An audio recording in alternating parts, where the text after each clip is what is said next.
வெற்றிவேல் முருகனுக்கு அரோகரா.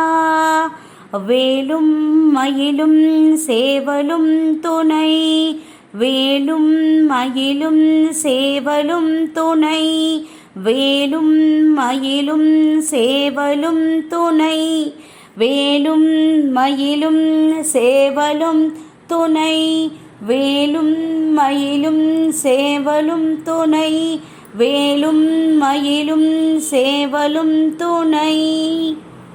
அருட்கவி அருணகிரிநாதர் அருளிய கந்தர் அனுபூதியிலிருந்து. உருவாய் அருவாய் உலதாய் இலதாய், மறுவாய் மலராய் மணியாய் ஒளியாய், கருவாய் உயிராய் கதியாய் விதியாய், குருவாய் வருவாய் அருள்வாய் குகனே, குருவாய் வருவாய் அருள்வாய் குகனே. அருள்கவி அருணகிரிநாதர். நம்ம லாஸ்ட் வீக் என்ன பார்த்தோம்னா, ஸ்ரீனிவாச ராமநாத சாஸ்திரிகளுக்கும் லக்ஷ்மி என்கின்ற யோக பாக்கியத்துக்கும் ஃபஸ்ட்டு பிள்ளையாக பிறந்த எம்ஆர் வேங்கட சுப்பிரமணியம், அதாவது முள்ளண்டம் ராமநாத வேங்கட சுப்பிரமணியம், அவர் கௌதம கோத்திரத்துக்காரால் செல்லம்மாள் என்கின்ற அவருடைய அத்தை ஒன்று விட்ட அத்தை பொண்ணையே செல்லம்மாளுக்கும் நாகராஜன் அவளுக்கும் 5வது பொண்ணாக பிறந்த நாகரத்தினம் அப்படின்னு கூப்பிடுவா என்கின்ற பர்வதவர்தினியை கல்யாணம் பண்ணிட்டா. அவள் 2 பேருக்கும் 4 சம்பத்து கொடுத்துருக்கார் சுவாமி அருளின்னு. ஃபஸ்ட்டு பொண்ணு அபிராம லக்ஷ்மின்னு பேர் வச்சுருக்கா. அபிராமின்றது எதுக்காக வச்சுருக்கான்னா, அவர் வெள்ளி செவ்வாய் தவறாமல் எம்ஆர் வெங்கட சுப்பிரமணியம் அவர் வெள்ளி செவ்வாய் தவறாமல் அபிராமி பட்டர் அருளிய அபிராமி அந்தாதி எப்பயும் சொல்லிகிட்டே இருக்கிறதுனால அவள் ஃபஸ்ட்டு பொன் குழந்தையாக பிறந்ததுனால அபிராமின்னு வச்சுருக்கா. லக்ஷ்மின்றது அவள் அம்மாவுடைய பேர். லக்ஷ்மி என்கின்ற யோகபாகியம் தானே, அதனால் லக்ஷ்மின்ற பேரையும் சேர்த்து அபிராம லக்ஷ்மி அப்படின்னு பேர் வச்சு அந்த குழந்தை வராது. அது அடுத்தது பாலா திரிபுர சுந்தரி அப்படின்னு ஒரு பொண்ணு. 3வது பிள்ளை குழந்தை. ஃபஸ்ட்டு பிள்ளையில் ஃபஸ்ட்டு பிரபாகரன் என்கின்ற ஸ்ரீனிவாச ராமநாத சர்மா அவர். 4வது கணேஷ் என்கின்ற சேஷாத்ரி சர்மா. 4 குழந்தைகள் அவளுக்கு. இந்த அபிராம லக்ஷ்மி இருக்காங்க இல்லையா, இவாள் இன்னும் நம்மளுக்கு என்ன வண்டர்னா, நம்ம மகாபெரிவா நடமாடும் தெய்வம் அவருடைய காலக்ஷேபம் கேட்டு அப்போ ஸ்ரீமுகம் கொடுத்தார் இல்லையா, அப்போ தான் அவளுக்கே முள்ளன்றக்காரான் தெரியும். அருணகிரிநாதருடைய வம்சம் தௌஹீத்ரர் குருராம கவியுடைய வம்சம்ன்றது அப்போ ஊர்ஜிதமானதுனால அப்புறம் அவர் ஒன்றுத்தையும் தேடல் இன்க்ரீஸ் ஆச்சு. இன்க்ரீஸ் ஆனதுக்கப்புறமா தேடி பார்த்ததில் நம்ம அருணகிரிநாதர் ஹீரோவுடைய அம்மா பேரும் அபிராம காமாட்சின்றது ஒரு வண்டராக இருந்தது. ஏன்னா அது வரைக்கும் அவளுக்கு தெரியாது.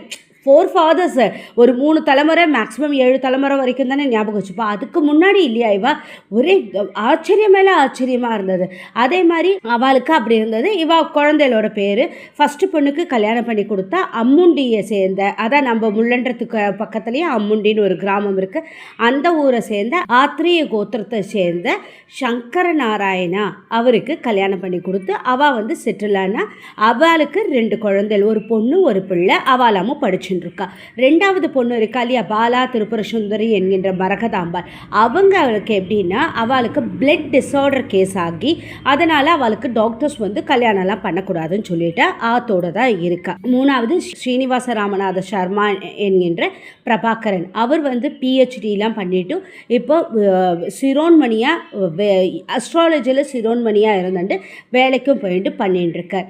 அவருக்கு இன்னும் கல்யாணம் ஆகலை. 4வது கணேஷ் என்கின்ற சேஷாத்ரி சர்மா. அவர் இதே மாதிரி பிளட் டிஸார்டர் கேஸில் அவருடைய 23வது வயசில் அகால மரணம் ஆயிட்டா. இது அவருடைய எம்ஆர் வெங்கட சுப்பிரமணியம் ப்ளஸ், அதாவது அவருடைய வைஃப் பர்வதவர்தினி என்கின்ற நாகரத்தினத்துடைய 4 சம்பத்துக்கள். அடுத்தது திவாகர சர்மா என்கின்ற ரமேஷ். அவர் ரேவதி, அதான் விசாலி, விசாலி ஒன்றுட்ட அத்தல்லையா விசாலி வேப்பூர் அவங்க இருக்காங்க. வேப்பூர் லக்ஷ்மி சுப்பிரமணியம் அவளோட பொண்ணு 2வது பொண்ணான ரேவதி அவளை கல்யாணம் பண்ணிட்டு அவளுக்கு 2 சம்பத்து. ஃபஸ்ட்டு குழந்தை பிறந்த உடனே போயிடுத்து.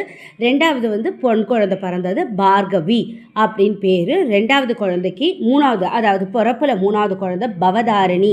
பார்கவி என்கின்ற ராஜலக்ஷ்மி. அப்புறம் வந்து ராஜலக்ஷ்மி, இப்போ நம்ம முன்னாடி மூதாதையரோட தாத்தா பேர் பாட்டி பேர் வருது பாருங்கோ. அடுத்தது பவதாரிணி என்கின்ற ராஜமாதங்கி.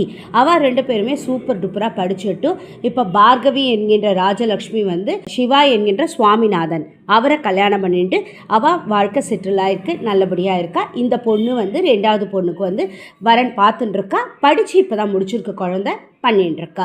அடுத்தது 3வது பிள்ளை அவருக்கு இருக்கார் இல்லையா, ஸ்ரீனிவாச ராமநாத சாஸ்திரிகள். அவருக்கும் லக்ஷ்மி என்கின்ற யோக பாக்கியம். அவளுக்கும் 3வது குழந்தையாக இருக்கிற யக்ய நாராயண சர்மா என்கின்ற சுரேஷ் அவர் இருக்கார் இல்லையா, அவளை ஆனந்தவள்ளி என்ற பொண்ணை கல்யாணம் பண்ணிட்டான்னு இல்லையா. அவருக்கு ஃபஸ்ட்டு குழந்தை பார்கவ்னு ஒரு பேர் அந்த பிள்ளைக்கு. 2வது வந்து ட்வின்ஸாக பிறந்தா ராஜநாதன். அப்புறம் அந்த குழந்தைக்கு வந்து ராஜ சரஸ்வதின்னு பேர் வச்சுருக்கா. பார்கவ் என்கின்ற ராமநாத சர்மா அவருக்கு. அப்புறம் வந்து 2வது குழந்தையான ராஜநாதன் இருக்கார் இல்லையா, ராஜநாத சர்மா அவருடைய பேர் ஆற்றுல கூப்பிட்றது பரத் என்கின்ற ராஜநாத சர்மா. அடுத்தது பொண்ணு குழந்தை சொன்னேன் இல்லையா, ஒரு பொண்ணு ஒரு பிள்ளை ட்வின்ஸுன்னு. பொண்ணுக்கு வந்து பாரதின்னு பேர், ஆற்றுல கூப்பிட்டுருக்கா. பாரதி என்கின்ற ராஜ சரஸ்வதி. அவளாவும் இப்போ படிச்சுட்டு இருக்கா. 4வது சங்கர் சந்திரமௌலி சர்மா இருக்கார் இல்லையா, அவருக்கும் கொஞ்சம் உடம்பெல்லாம் முடியல, ஆத்தோடு இருக்கு. இப்போ எம்ஆர் வெங்கட சுப்பிரமணியமா இருக்கார் இல்லையா, அவர் வந்து நிறைய கதை கட்டுரை இலக்கியம் இயற்றி எல்லாத்தையும் பண்ணியிருக்கார். அவரோட பற்றி தான் நம்ம பார்க்க போகிறோம். முள்ளன்றம் ராமநாத கவி சிவதாசன் என்கின்ற முள்ளன்றம் ராமநாத வெங்கட சுப்பிரமணியம் அவரை பற்றி தான் நெக்ஸ்ட்டு நம்ம பார்க்க போகிறோம். நிறைய அவார்ட்ஸ் எல்லாம் வாங்கியிருக்கார். அந்த காலத்தில் எம்ஜிஆரோடலாம் இருந்திருக்கார். அதை பற்றிலாம் நம்ம பார்க்க போகிறோம். அவர் வேறு யாருமே கிடையாது. நம்மளுக்கு இப்போ அருணகிரிநாதரை பற்றி ஃபுல் அவர் அப்படி பண்ணிட்டு இருந்தார். அவர் தான் நம்மளுக்கு வந்து இப்போ வந்து ரிசர்ச் ஓரியன்டடுன்னு கொடுத்துருக்காரு இல்லையா, அவரோட தான் ஃபுல் ஸ்டஃப் அவரோடது. அதை நான் கொஞ்சம் கொஞ்சமாக கேட்டுட்டு கிளாரிஃபை பண்ணிட்டுருக்கேன், இதில் சொல்லின்னு இருக்கேன் அவரை பற்றி. 2வது திவாகர் ரமேஷ் என்கின்ற திவாகர சர்மா இருக்கார் இல்லையா, மாம்பழத்தில், அது சென்னையில் 7th அவென்யூ அசோக் நகரில் சாமியார் கார்டன் ஸ்ட்ரீட்டுன்னு இருக்குது, தோட்டம் சாமியார் தோட்ட தெரு. அதில் கருமாரி அம்மன் கோவில் ஒன்று இருக்குது. கிட்டத்தட்ட 40 to 45 இயர்ஸாக அங்கே தான் அவர் வேலை பண்ணுறார். அவருக்கு கிடைச்ச பாக்கியம் அது. சின்னப்பெல்லாம் எப்படி இருந்தார்னு எங்களுக்கெல்லாம் எல்லாருக்கும் தெரியும். அங்கே சேர்ந்ததுக்கப்புறம், அதாவது சொல்லுவாளே டிஎன்ஏ சொல்லுவா தெரியுமா, அந்த டிஎன்ஏவை கண்ணுக்கு நேராக காமிச்சு கொடுத்தார். அதே மாதிரி நம்ம யக்ஞநாராயண சர்மா என்கின்ற சுரேஷ் இருக்கார் இல்லையா, அவருமே அங்கே தான் வேலை பண்ணிட்டு இருக்கார். இப்போ 2 பேரும் வேலை பண்ணிட்டு இருக்கா. சந்திரமௌலி என்கின்ற சங்கர் இருக்கார் இல்லையா, அங்கே தான் வேலை பண்ணார். அவருக்கு ரொம்ப முடியாதனால அவர் ஆற்றுல இருக்க. 2 பேரும் அந்த கருமாரியம்மன் கோவில்னு சொல்லணும் அம்பாலோட பேர்.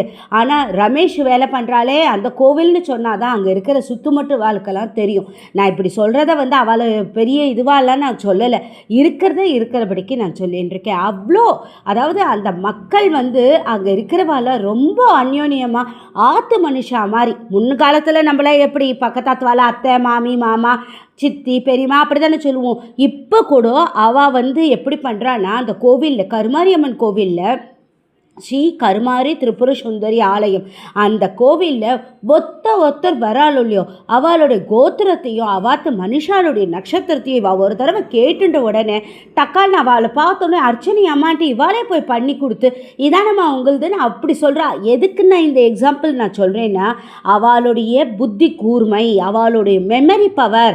இப்போ எம்ஆர் வெங்கட சுப்பிரமணியம் அவர்கள் வந்து கவிதையெல்லாம் அதெல்லாம் எழுதுகிறா, அது ஒரு விங்கு. இவள் வந்து கோவில் நிர்மாணியம் பண்ணணும்னு தானே நம்மளை அங்கேருந்து கூட்டுன்னு வந்திருக்கார் ராஜேந்திர சோழன். அதோடைய ஒர்க் அவுட்டு இப்போ வரைக்கும் நடந்துட்டுருக்கு பாருங்க. இந்த கோவிலில் இவர் வந்து சேர்ந்ததுக்கு அப்புறம் தான் கருமாரி ரமேஷ்ன்னு சொல்லுவா. அவர் வந்து சேர்ந்ததுக்கு அப்புறம் தான் அந்த கோவில் வந்து பிரம்மாண்டமாக நல்ல புகழ் உச்சிக்கு போய் இப்போ நல்லபடியாக நடந்துட்டுருக்கு கோவில். அங்கேயே அவள் தம்பியும் ஜாயின் பண்ணிட்டார், சுரேஷ் என்கின்ற யக்ஞநாராயண சர்மா. அவரும் வேலை பண்ணிட்டு இருக்கார். இப்போ அவளது இது வரைக்கும் நம்ம என்ன பார்த்துருக்கோம்னா எம்ஆர் வெங்கட சுப்பிரமணியம், அதாவது சிவதாசன் அவருடைய ஃபேமிலி, அவளுக்கு எப்படி சொல்லுவா, எம்ஆர்வி ஃபேமிலி அப்படின்னு தான் சொல்லுவா. இப்போ வரைக்கும் கூட அவள் வந்து ஜாயிண்ட் ஃபேமிலியாக தான் இருக்கா. 4 அண்ணன் தம்பிகள் சேர்ந்து தான் இருக்கா. இப்போ தான் ரீசண்டாக 22-23 இருக்கும் அவள் அம்மா, அதான் லக்ஷ்மி என்கின்ற யோக பாக்ய லக்ஷ்மி இருக்காங்க இல்லையா, அவள் வந்து காலமானா. அவளுக்கு 4 அண்ணன் தம்பிமார்கள், 3 மாட்டு பொண்கள். டெய்லி நித்திய ஸ்ராதம் பண்ணியிருக்கா. இந்த காலத்தில் கலியுகத்தில் ஒரு நாள் ஸ்ராதம் பண்ணணுன்னாலே 1 மாதமாக ப்ரிப்பேர் பண்ணி எல்லாத்தையும் பண்ணுறாளே. அவள் வந்து டெய்லியே ஸ்ராதம் பண்ணியிருக்கா. அதுக்கெல்லாம் புண்ணியம் பண்ணியிருக்கிறதா அந்த அம்மாவுடைய ஆத்மா புண்ணியம் பண்ணியிருக்கு. இந்த மாதிரி அதாவது சொல்லுவா பாருங்க, 4 பிள்ளை, ஒரு பிள்ளையை பெற்றா உரியில் சாப்பாடு, 4 பிள்ளையை பெற்றா நடுத்தெருவில் சாப்பாடுன்னு சொல்லுவாள். ஆனால் இதுக்கு விதி விளக்கா அதை யோக பாக்யலக்ஷ்மி அவங்க வந்து இருந்து நல்லபடியாக பார்த்துட்டுருக்கா அவாத்த. அதே மாதிரி பர்வதவர்தினி என்கின்ற நாகரத்தினம் இருக்கா இல்லையா, அவளுமே 2 வருஷம் ஆயிடுத்து, காலமாகி 2-2.5 வருஷம் ஆயிடுத்து. அவள் வந்து பெரிய சுமங்கலி. அவள் போனது கேட்டாலே புண்ணியம்னு.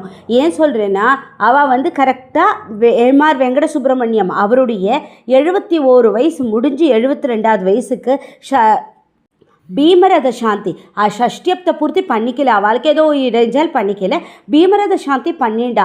கரெக்டாக 50வது வருஷம் முடிய போகிறது. அந்த அம்மாவும் அவரும் கல்யாணம் பண்ணிட்டு 74 கல்யாணம் ஆச்சு. 2024 அவளுக்கு வந்து அந்த அம்மா வந்து காலமானா. எப்படின்னா மிரக்கலான மிரக்கல். காலங்காத்தால் பீமரத சாந்தி நடக்கிறது. அவளால் எழுந்துக்கு உட்கார முடியல. ஏன்னா அப்போ மழை வந்துடுத்தோம். மழை வந்ததுனால அவளுக்கு என்ன ஆயிடுதுன்னா லங்ஸ்குள்ளே வாட்டர் போனதுனால அவளால் ஒன்றுமே பண்ண முடியல. அது கொஞ்சம் கொஞ்சமாக எடுத்துன்னு இருக்கா. அது உடனே கரையணுன்னா கஷ்டம் இல்லையா. அந்த அம்மாக்குமே 70 வயசு ஆயிடுத்து. அப்போ என்ன ஆயிடுத்துன்னா அந்த அபிஷேக தண்ணி அவள் தம்பிமார்கள் இருக்கா பாருங்கோ, அவெல்லாம் வெளியூரில் எந்த நதியோட தண்ணியும் கொண்டு வந்து வச்சுருந்தா. மொத்தம் 11 குடம் ரெடியாக இருந்தது. குளிப்பாட்டணும் இல்லையா, பீமரத சாந்தினா அபிஷேகம் பண்ணணுமே. அவள் ஆம்பியா முன்னாடியை உட்கார வச்சு பண்ணணும்னா இந்த அம்மாவால் எழுந்துக்க முடியல. அப்போ கூட இந்த அம்மா துடிச்ச துடிப்பு கண்ணுக்கு நேராக இருக்குது. அவள் வந்து பெரிய சுமங்கலி. அவள் வந்து ஐயோ அப்பா வண்டி தனியாக இருக்கா. அதான் எங்கள் அப்பா தான் அவர். எங்கள் அப்பா அம்மாவை பற்றி தான் நான் இப்போ சொல்லின்னு இருக்கேன். ரொம்ப பெருமையாக இருக்குது. அந்த அம்மா அவ்வளோ துடிச்சா போகணும். அப்பாவை இது வரைக்கும் நான் தனியாக விட்டதில்லடி. இதுதான் 50வது வருஷம். அப்பாவுக்கு பிறந்த நாள் அதுவுமா நான் தனியாக விட்டுட்டேனே. அவரை உட்கார வச்சுட்டு மாலை கழுத்துமா வந்து என்னை பார்க்க சொல்லுன்னா அப்பா எம்ஆர் வெங்கட சுப்பிரமணியம் அவர் கொண்டு வந்து மாலையை போட்டு உட்கார வச்சு மாலையை போட்டு எதுவும் இல்லை நீ தைரியமாக இரு ஒன்றும் ஆகாது அப்படின்னு சொன்னா. அவள் மச்சினமார்கள் அவ்வளோ தாங்கினா. அவள் தம்பி எல்லாரும், அவள் சித்தி பசங்கோ எல்லாரும் வந்து அந்த ஆற்றுக்கு கரெக்டாக ஃபங்க்ஷன்லாம் முடிஞ்சு அவள் ஆற்றுக்கு போய் சேர்ந்த உடனே ஃபோன் பண்ணுவா இல்லையா, வி ஆர் ரீச்டு சேஃப்லி அப்படின்னு. அது முடிஞ்சது கரெக்டாக 5:15 இந்த அம்மா நாங்கள் எல்லோரும் அவள் பிள்ளைங்க பேரம்பேத்திகள் கிட்ட கூட ஃபோனில் பேசிட்டா அந்த அம்மா. எல்லாம் பேசி மாப்பிள்ளை கிட்ட பேசி எல்லாம் முடிஞ்சு எல்லாம் ரொம்ப சந்தோஷமாக அந்த அம்மா காலமானா. அது கண்ணுக்கு நேராக எல்லாமே நடந்தது. அடுத்த ஒரு 10 நிமிஷம் எல்லோரும் போய் சேர்ந்தோன்னு சொன்னால் 4:45-5:30 சொன்னால் அது திருப்பி நம்மலாம் எல்லாருமா அங்கே இருக்கிறவெல்லாம் இந்த மாதிரி இது ஆகிடுத்து வாங்கோ இது மாதிரி ஆகிடுத்துன்னு சொல்லி இன்ஃபர்மேஷன் வந்தது. அந்த மாதிரி அந்த புண்ணியவதி வந்து பெரிய சுமங்கலி டக்குன்னு நடந்துருத்து. இது எதிரே பார்க்காததுக்கு. இப்போது இது என்னடா சேட் எண்டுக்காக இருக்குது, எல்லாம் எதிர்பார்க்காதீங்கோ. Okay, no problem. அவள் போனாலும் இல்லையோ சுமங்கலி பெரிய சுமங்கலியாக போனால எல்லாருக்கும் சுமங்கலித்துவம் தரணுன்றத ஆசீர்வாதமாக அவாக்கிட்ட நம்ம வாங்கிட்டு இந்த எபிசோட்டை இதோடு நிறுத்திப்போம். நெக்ஸ்ட் வீக்கோட நம்ம முள்ளன்றம் ராமநாத கவி சிவதாசன் அவர்களுடைய படைப்புகள், அவர் வாங்கின அருளாசை, அப்புறம் வந்து அவர் வாங்கின அவார்ட்ஸ், அதை பற்றிலாம் ஃபுல் அண்ட் ஃபுல் டிஸ்கஷன். அந்த டிஸ்கஷனோட நம்ம அருணகிரிநாதருடைய வம்சாவளி கம்ப்ளீட் ஆகுது. இப்போ கூட டைம் இருக்குது. இதில் யாரையாவது நான் சொல்ல விட்டுருந்தேன்னா தயவு செஞ்சு கமெண்ட் பண்ணுங்கோ. உங்களுக்கு பிடிச்சிருந்தா லைக் பண்ணுங்கோ, ஷேர் பண்ணுங்க, உங்கள் லவ்டு ஒன்ஸுக்கு உங்கள் ஃபேமிலி மெம்பர்ஸ்க்கு ஷேர் பண்ணுங்கோ, கமெண்ட் பண்ணுங்கோ. அம்மா இது நீ விட்டுட்டேம்மா, நானும் இவாளோட ஃபேமிலி தான்ப்பா அப்படின்னு சொல்லி கமெண்ட் பண்ணுங்கோ. எம்ஆர் வெங்கட சுப்பிரமணியம் அவர்கிட்ட கேட்டுண்டு சிவதாசன் அவர்களுக்கு கேட்டுன்ட்டு நம்ம அப்லோட் பண்ணலாம். சரியா? ஓகேவா? சப்ஸ்கிரைப் பண்ணிக்கோங்க. நானும் மேலே முன்னுக்கு வரேன். ஓகேவா? தேங்க்யூ. இந்த வரைக்கும் நீங்கள் என்னுடைய ஸ்பீச்சை கேட்டதுக்கு நன்றிகள் பல பல. திருச்சிற்றம்பலம் திருச்சிற்றம்பலம் திருச்சிற்றம்பலம். லைக் பண்ணுங்கள், ஷேர் பண்ணுங்கள், கமெண்ட் பண்ணுங்கள், சப்ஸ்கிரைப் பண்ணுங்கள். Thank you to all.